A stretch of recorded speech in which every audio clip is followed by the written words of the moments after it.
एक गिलास पानी लेकर के, अरे ओ जी आज आप बड़े उदास लग रहे हो, कोई बात है क्या?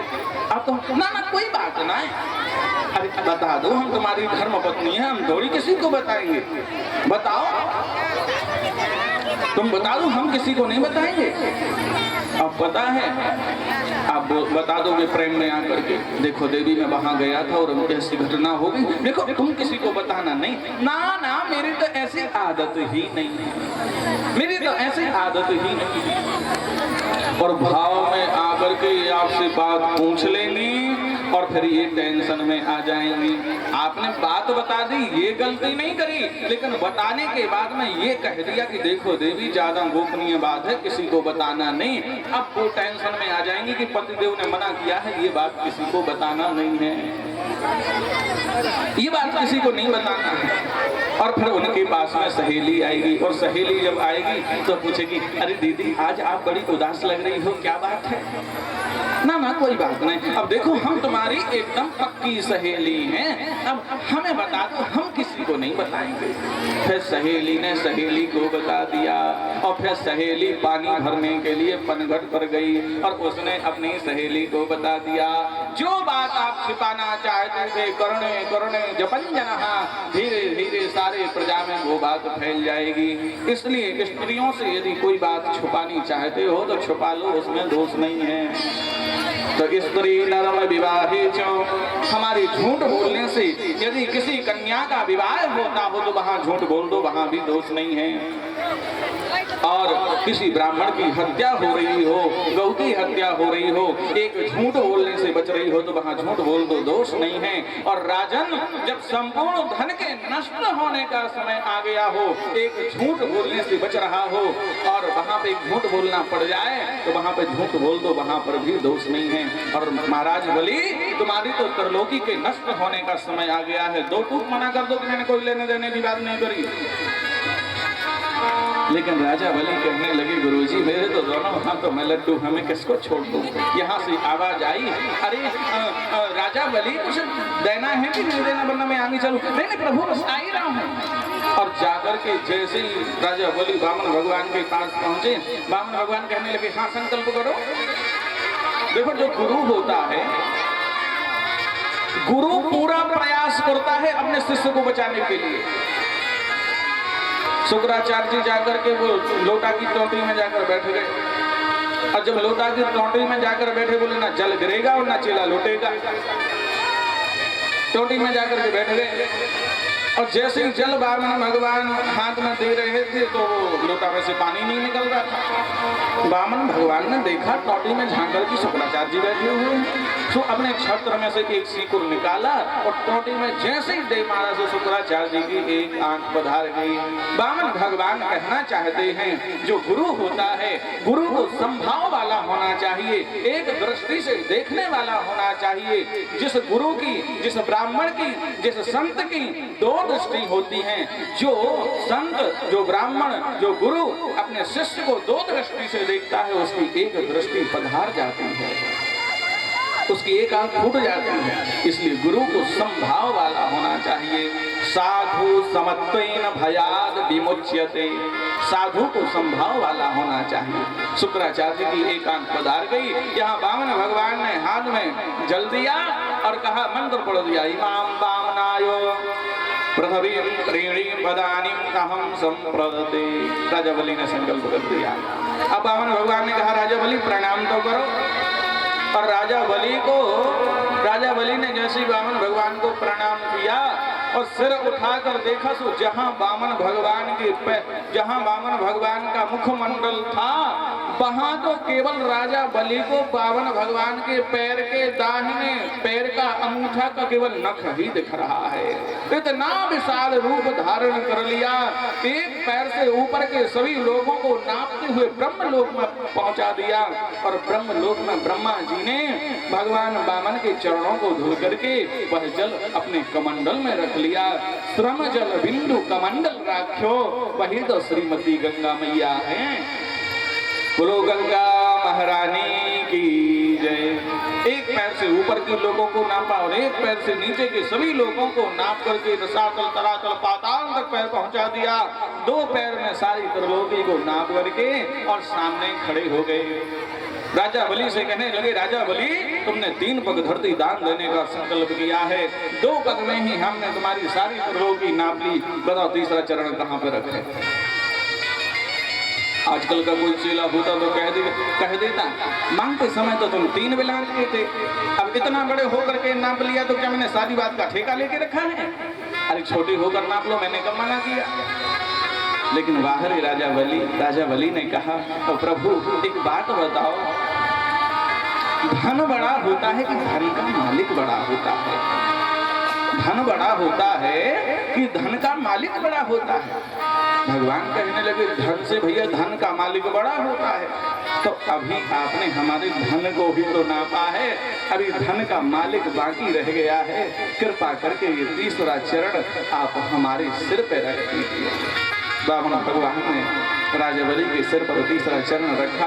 वामन भगवान सामने खड़े हो गए। राजा बलि, आया तो तुझे छलने था, आया तो तेरी माया को छलने था, पर तेरे प्रेम ने, तेरी भक्ति ने, तेरी निष्ठा ने मुझे छल लिया।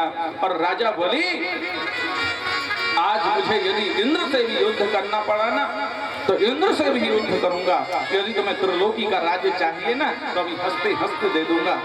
बताओ तुम्हें क्या चाहिए, मैं तुमसे बड़ा प्रसन्न हूँ। वामन भगवान कहने लगे, प्रभु, वामन भगवान से राजा बलि कहने लगे, प्रभु आपके दर्शन हो गए, इससे ज्यादा मुझे क्या चाहिए? आपकी कृपा बनी रहे बस। राजा बलि को वामन भगवान ने सुतल लोक का राजा बनाया। और राजा बलि कहने लगे, प्रभु यदि आपने मुझे सुतल लोक का राजा बना ही दिया है, तो कृपा करके एक वरदान दे दीजिए। हाँ हाँ कहो। बोले, जब मैं अपने महल के अंदर जाऊं तब आपके दर्शन करूं, और जब अपने महल से बाहर आऊं तब आपके दर्शन करूं। वामन भगवान बोले, इसका मतलब तो ये है कि हम तुम्हारे पहरेदार बन जाएं, वो तीर कमान लेकर के सामने खड़े हो जाएं। राजा बलि कहने लगे, प्रभु मैंने ऐसा कब कहा? और नहीं तो और तुमने क्या कहा? अब मुझे क्या पता कब तुम अंदर जाओगे, कब तुम बाहर आओगे। और जब अंदर जाओगे तब मेरे दर्शन करोगे, जब बाहर आओगे तब दर्शन करोगे। ऐसा तो तभी संभव है ना, जब मैं तीर कमान लेकर के सामने खड़ा रहूं। खबरदार हवलदार, ऐसा तो तभी संभव है, उसके पहले तो कोई संभव है नहीं। लेकिन वामन भगवान प्रसन्न होकर के एक रूप से राजा बलि के दरवाजे पर खड़े हुए हैं और एक रूप से लक्ष्मण मैया के साथ बैकुंठ लोक को चले गए। बोलो वामन भगवान की जय। आगे सुखदेव जी कहते हैं, राजन, जो जीव होता है वो परमात्मा को दुख में याद करता है, सुख में याद नहीं करता।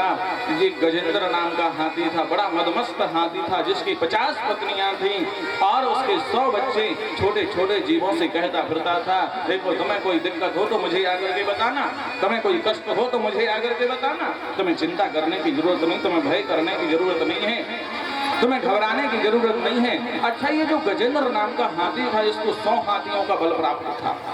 और एक दिन ये गजेंद्र एक सरोवर में स्नान कर रहा था, उसमें एक मगरमच्छ रहता था, ग्रास रहता था। उसने जाकर गजेंद्र का पैर पकड़ लिया और जब गजेंद्र का पैर पकड़ा, ये गजेंद्र अपनी 50 पत्नियों के ऊपर सोड़ में पानी भर भर करके उलीच रहा था, फेंक रहा था, आनंदित हो रहा था। और जब किसी ग्राह ने गजेंद्र का पैर पकड़ लिया तो सोचने लगा, लगता है किसी छोटे जीव ने मेरा पैर पकड़ लिया है। अभी उसको पता नहीं है कि इसने गजेंद्र का पैर पकड़ा है। जब इसको पता चलेगा, अरे तो गजेंद्र महाराज का पैर है, क्षमा मांगेगा। अभी इसको पता नहीं है किसने गजेंद्र का पैर पकड़ा है।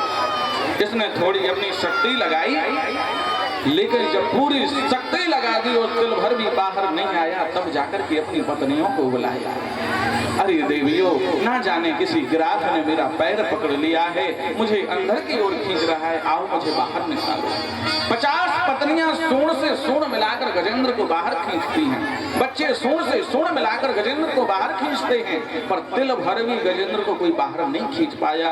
1 महीना भर हो गया, लेकिन जब महीना भर हो गया, अधिक समय हो जाने के बाद में पत्नियां छोड़ करके जाने लगी, बच्चे छोड़ करके जाने लगे।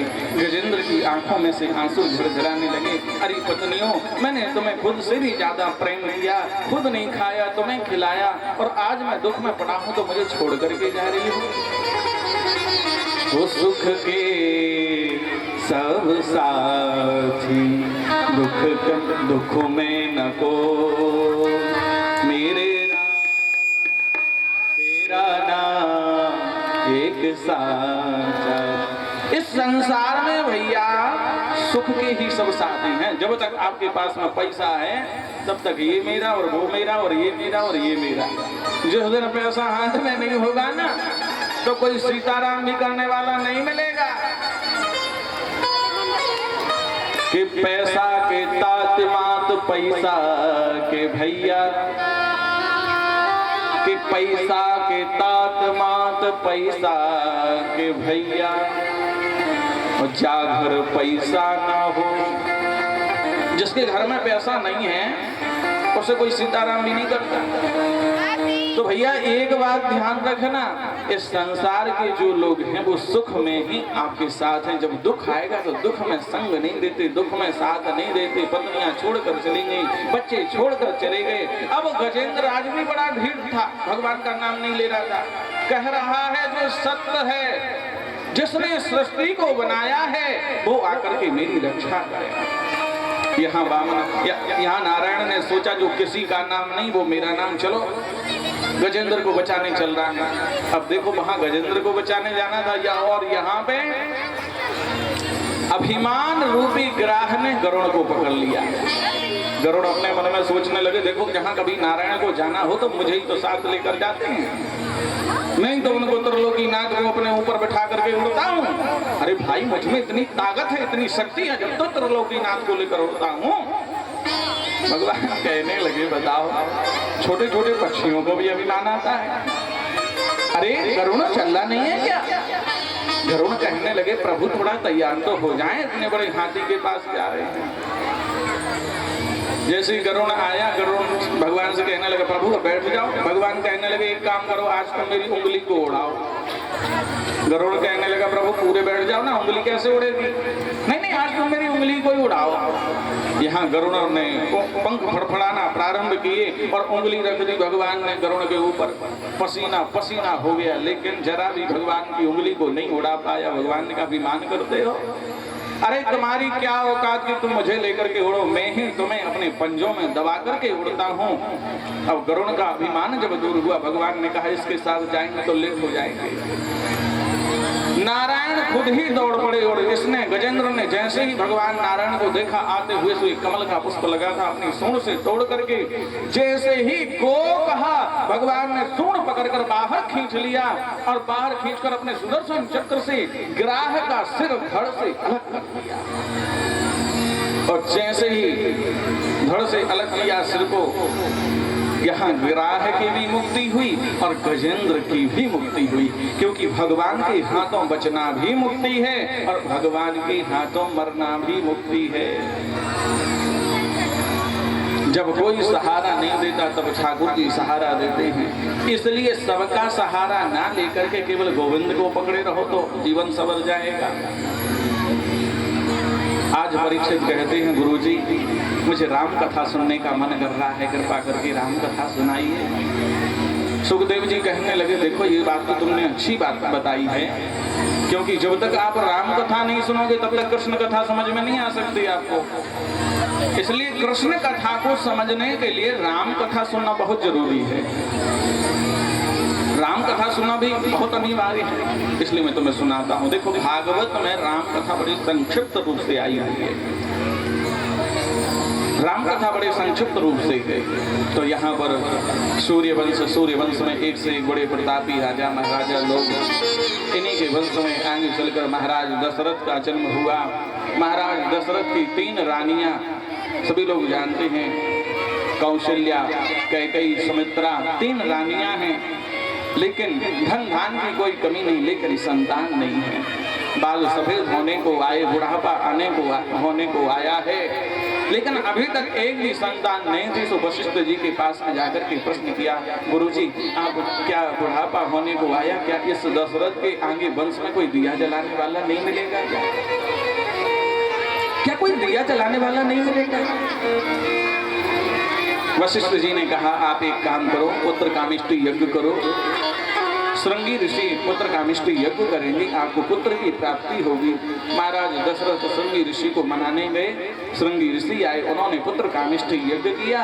यज्ञ नारायण भगवान प्रकट होकर हाथ में खीर का पात्र लेकर के आए और महाराज दशरथ ने खीर का पात्र थोड़ा थोड़ा तीनों रानियों में वितरण किया, जिससे कि महाराज दशरथ की तीनों रानियां गर्भवती हो गई। यहाँ पे जब खीर का चरु दे रहे थे उस समय सुमित्रा मैया को जब खीर का चरु दिया तो एक कौआ उड़ता उड़ता आया और खीर का चरु लेकर के उड़ गया।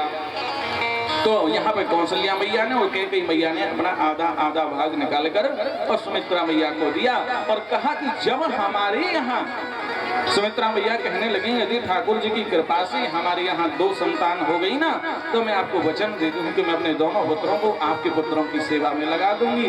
और यहाँ धीरे धीरे समय व्यतीत हुआ, चैत का महीना आया, नौमी तिथि आई। महाराज दशरथ की तो खुशी का पारावार नहीं है।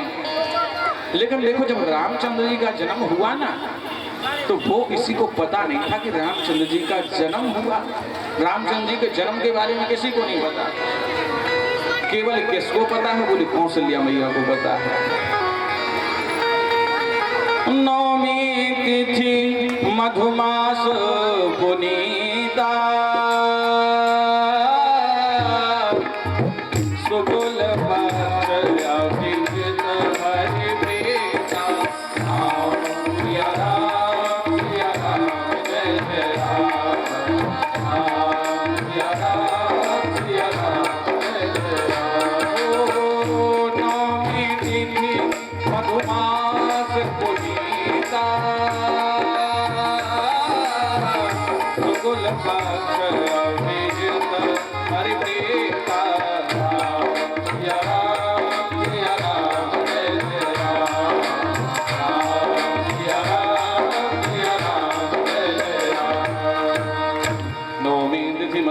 पुनीता शुक्ल पक्ष अभिजित हरिप्रीता। नवमी तिथि शुक्ल पक्ष अभिजित नक्षत्र में चैत के महीने में मेरे रामचंद्र प्रकट होते। तो भय प्रगट कृपाला दीन दयाला कौशल्या हितकारी। किसको पता है, बोले कौशल्या मैया को पता है कि राम जी प्रकट हुए। क्यों? क्योंकि कौशल्या हितकारी, केवल कौशल्या मैया को पता था राम जी के प्रकट होने का।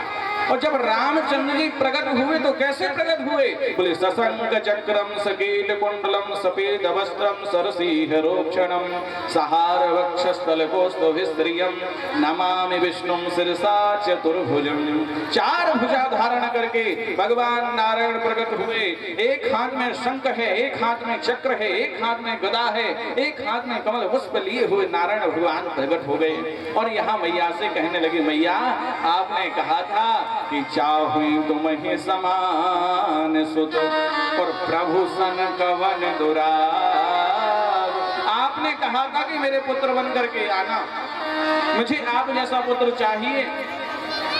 सो मैंने सोचा कि आप सरस खोजूं कहाँ जाई और नृप तब तनय हो में आई। मैया आपने, अब मैंने सोचा कि मैं अपने जैसा खोजने कहाँ जाऊं, सो मैं ही आपका पुत्र बन करके आ गया।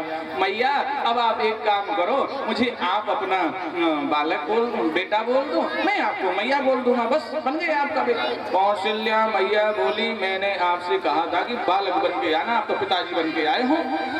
अब मैया देखो मैं तो जहाँ जाता हूँ ऐसे ही जाता हूँ, अब मुझे बालक बनना नहीं आता। आप बताओ कैसे बालक बना जाता है। अरे जब बालक जन्म लेता है ना तो छोटा सा होता है, आप तो पिताजी बनकर आए, भगवान कृपा करके छोटे हो गए। मैया अब छोटा हो गया ना, अब दरवाजा खोल दो, दुनिया के लोग देखने खड़े हैं। कौशल्या मैया बोली, ऐसे कैसे दरवाजा खोल दे, लोग देखेंगे तो क्या कहेंगे, 4 हाथ वाला बेटा हुआ। अरे अपने 2 हाथ तो हटाओ। तो भगवान कृपा करके अपने 2 हाथ हटा दिए। मैया अब तो आप बालक बन गया ना, अब आप मुझे अपना बेटा बोल दो, मैं आपको मैया बोल देता हूँ, दरवाजा खोल दो। कौशल्या मैया बोली, अरे पहले कपड़े तो निकालो, अब कपड़े काहे को निकालें। अरे बेटा जब जन्म लेता है तो बिना कपड़ों के जन्म लेता है, तुम्हारी तरह कपड़े पहनकर थोड़े जन्म लेता है। अब मैया बड़ा परेशान कर रही हो, कभी कहते हो छोटे हो जाओ, कभी कहते हो हाथ डालो, कभी कहते हो कपड़े उतार लो। अब मैया कहते हैं सुनो, अभी भी दरवाजा नहीं खुलेगा। क्यों? क्योंकि पहले रो तो सही, तुम तो रो ही नहीं रहे हो, तुम तो हंस रहे हो। अब रो में काहे को? अरे बच्चा जब जन्म लेता है तो रोता है। सुनी बचन सुजाना रोदन ठाना हुए बालक सुर भूपा।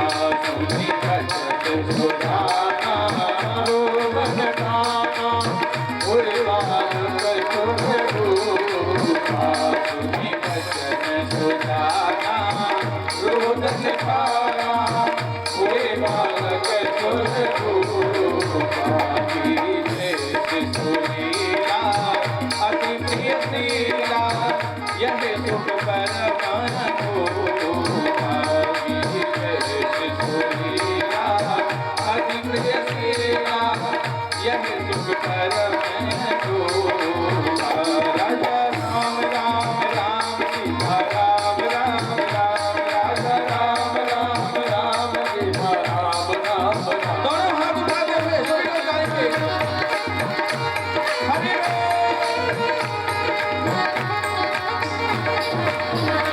राजा राम राम राम सीता राम राम राम राजा राम राम राम सीता राम राम राम राजा राम राम राम सीता राम राम राजा राम राम सीता रोदन खाना हुए बालक सुर भूपा।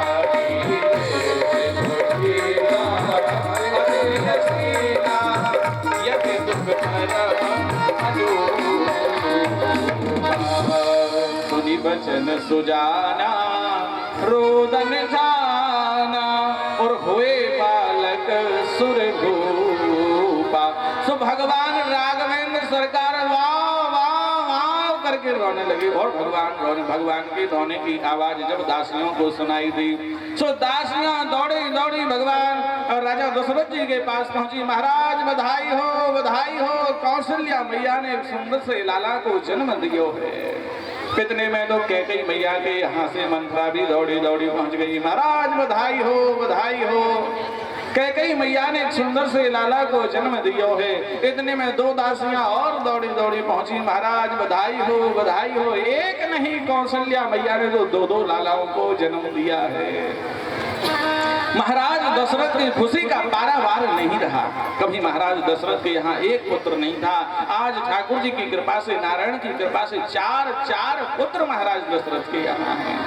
वशिष्ठ जी ने चारों पुत्रों का नामकरण संस्कार किया कि जो आनंद सिंधु सुख राशि जो आनंद सिंधु सुख राशि जो आनंद सिंधु सुख राशि जो आनंद सिंधु सुख राशि श्री करते लोक सुपासे श्री करते लोक सुपासे जो आनंद जो सुख राशि जो आनंद सुख राशि सो सुख धाम राम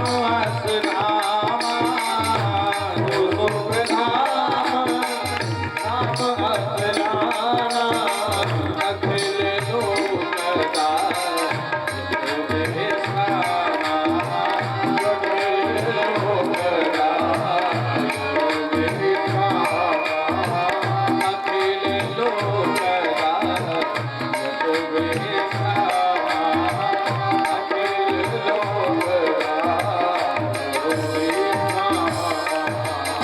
कौशल्या नंदन का नाम बड़ा प्यारा नाम, दो अक्षर का नाम राम। बोलो राघवेंद्र सरकार की जय, राम लला की जय। अरे भैया हमारे राम जी का जन्म हुआ है, ने जोर से जयकारो लगाए थे, पता ही ना चले जय बोल रहे कि है बोल रहे। जोर से जयकारो लगाए करो, बोलो राम लला की, अयोध्या धाम की। अब हमने का आनंद सो आयो भैया। नाम है देवपुर। क्या नाम है? देवपुर। जहां पर साक्षात देवता विराजमान हो, उस गांव का नाम देवपुर। कितना सुंदर पवित्र वातावरण है। कि 9 दिवसीय नवरात्रि नव दुर्गा सचंडी महायज्ञ हो रहा है। इस सहज बात नहीं है भैया। ना जाने आपके कितने जन्मों के पुण्य आज उदय हुए हैं, जब जाकर के आपको ऐसा शुभ अवसर मिला। ये सहज बात नहीं है। लोग सत्यनारायण भगवान की कथा कराने में 10 बार सोचते हैं, 100 बार सोचते हैं, कथा करवा नहीं पाते। भाग्योदयन बहुजन्म समर्जितेन। अरे एक जन्म नहीं, अनंत जन्मों के जब भाग्योदय हो जाते हैं तब जाकर के ऐसा शुभ अवसर मिलता है। ये हम नहीं कह रहे, श्रीमद् भागवत कथा कह रही है। ओ विश्व भरण को सड़े कर जोई, विश्व भरण को सड़े कर जोई, विश्व भरण को सड़े कर जोई, विश्व भरण को सड़े कर जोई। आकर नाम भरत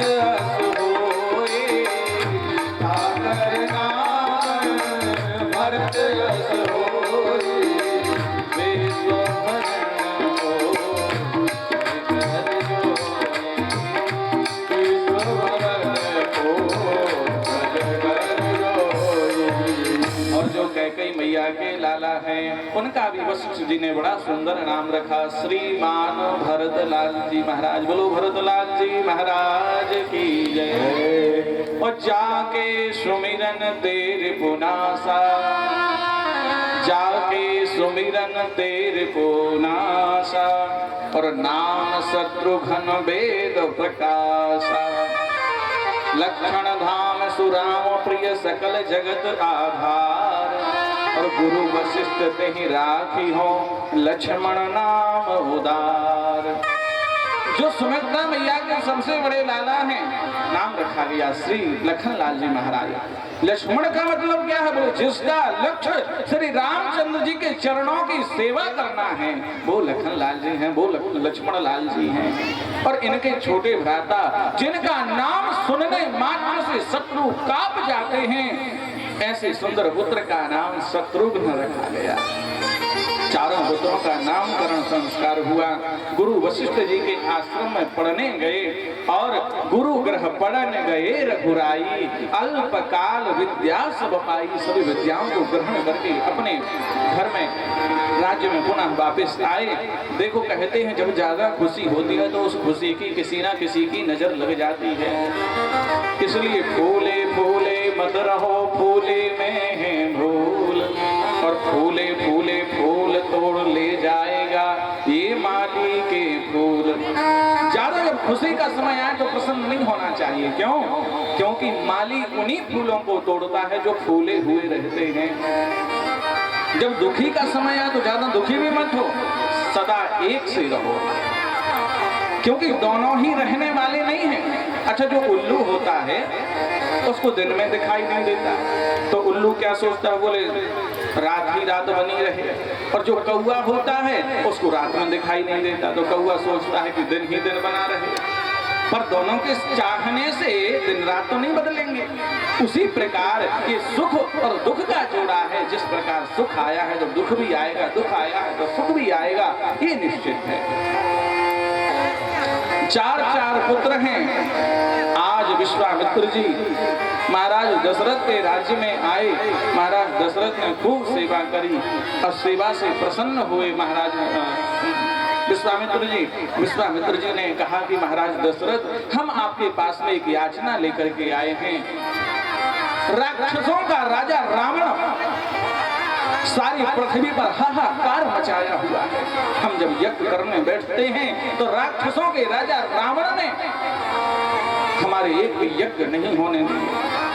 हम जब भी यज्ञ करने बैठे कोई ना कोई राक्षस को भेज देता है, सुबाहु मारीच यज्ञ सफल नहीं होने देते।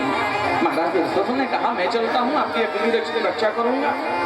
दशरथ जी ने कहा देखो मैं आपके साथ चलता हूँ। विश्वामित्र जी कहने लगे महाराज दशरथ आप नहीं, आपके ये दो पुत्र हैं राम और राम जो है ना और लक्ष्मण, इन दोनों को आप मेरे साथ भेजो। दशरथ जी ने कहा अभी छोटे छोटे बालक हैं, राक्षसों से कैसे लड़ेंगे प्रभु, आप कृपा करके बताओ। मैं चलता हूँ ना, मैं लड़ूंगा उन राक्षसों से, मैं आपके यज्ञ की रक्षा करूंगा।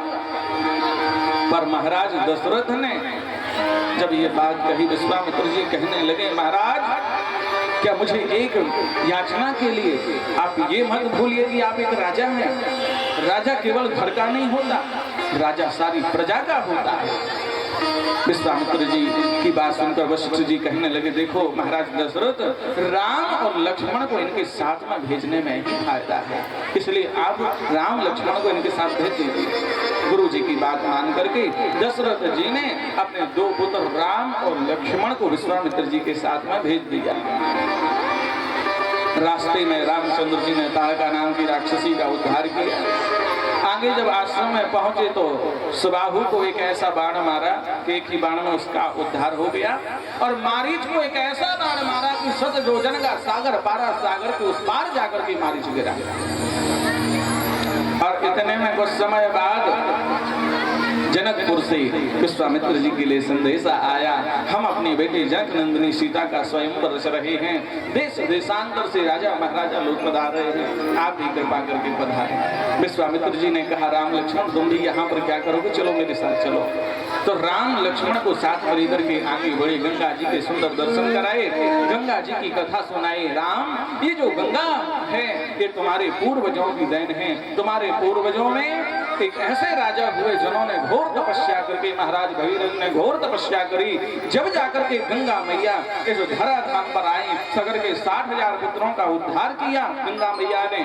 और जब तक इस पृथ्वी लोक में सूर्य चंद्रमा रहेंगे तब तक गंगा मैया समाज के लोगों का कल्याण करती रहेंगी। बोलो गंगा मैया की जय। आगे गौतम ऋषि के आश्रम में पहुंचे रामचंद्र जी ने पूरा आश्रम देखा। गुरुजी से कहने लगे गुरुजी ये आश्रम देखने में बड़ा विचित्र लग रहा है, इस आश्रम का पत्ता पत्ता सूख गया है, लेकिन ये पत्थर की शिला पर ये तुलसी का पौधा अभी भी हरा भरा है, ऐसा क्यों, ये कौन है? विश्वामित्र जी कहते हैं राम ये कोई पत्थर की शिला नहीं है, ये किसी के आने की राह देख रही है। ये तो गौतम की नारी है, एक श्रापित नारी है, ये किसी के आने की राह देख रही है। राम जी कहने लगे गुरुजी किसके आने की राह देख रही है? बोले राम जो कोई गिर जाए तो गिरे हुए पर हंसने वाले तो हजार होते हैं, पर जो गिरे हुए को उठा सके, जो पतित हो गया है पतित को जो पावन कर सके, ये उसके आने की राह देख रही है। कि पतितों को पावन वो कैसे बनाते, पतितों को पावन वो कैसे बनाते, जाकर के गौतम की नारी से पूछो, जाकर के गौतम की नारी से पूछो, जो पतित हो गया है पतित से पावन जो कर दे। राम जी कहने लगे गुरुजी हमारे घर में तो यदि कोई कन्या भी आ जाए तो हम उसके चरणों को धो करके पीते हैं, फिर तो ये एक ऋषि पत्नी है, हम इसे अपना पैर कैसे छुआ सकते हैं, ऐसा नहीं हो सकता। विश्वामित्र जी ने कहा राम पैर स्पर्श नहीं कर सकते ना, एक काम करो अपना जरा सा चरण ही उठा दो। और भगवान राघवेंद्र सरकार ने जैसे ही अपना चरण उठाया सो पवन देव ने सहायता करी, थोड़ी सी हवा चली, वायु का प्रवाह तेज हुआ और जो रामचंद्र जी के चरणों में रज लगी